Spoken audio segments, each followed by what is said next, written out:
Sa Eastern Samar, gipasangilan ang direktor sa Comelec Region 8 nga misalmot sa mga political activities sa iyang asawa nga nagpapili pagkamayor sa lungsod sa Lawaan, Eastern Samar.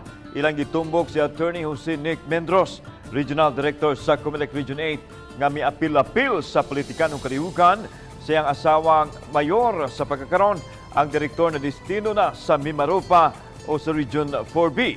Gikan sa naandan niyang assignment sa Eastern Visayas. Sa pagpakikinabi sa mga tigbalita, iyang gipahibaw nga mibalhi na siya og laing regional office sa wa pa moduso ang iyang asawa og certificate of candidacy aron kalikayan ang mga pasangil sa pamulitika. Sa laing pasangil karon nga giatubang ni Mendros mao ang mikatap nga hulagway sa social media nga nagpakita kaniya sulod sa usa ka sabungan sa maslog sa lungsod sa Lawaan. Matud niya nga ang sabong legal ug aduna kini permit.